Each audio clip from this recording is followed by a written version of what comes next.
Now, Ben is in London for us. Ben, European Air Control has now closed all routes across airspace in eastern Ukraine until further notice.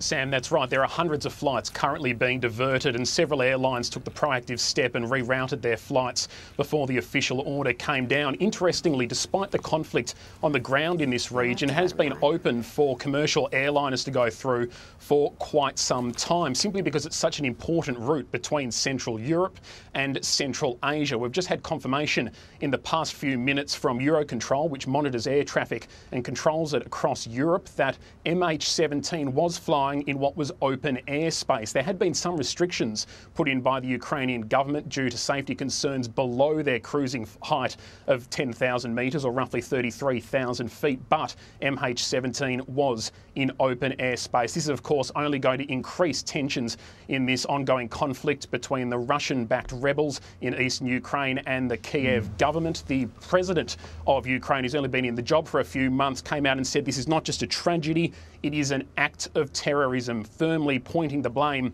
on the Russians and the pro-Russian rebels. How they work out who is responsible, it's going to be so difficult. We've already seen the pictures showing the Russian rebels armed, standing at the site. There were mixed reports whether the black box recorder had been found or not. If it is found by the rebels, they're likely to hand it over to the Russian government. It would be very hard to get an independent investigation if that is the case. Ben, you say this flight was in open airspace. That means it was exactly where it was meant to be. It hadn't strayed anywhere that was restricted.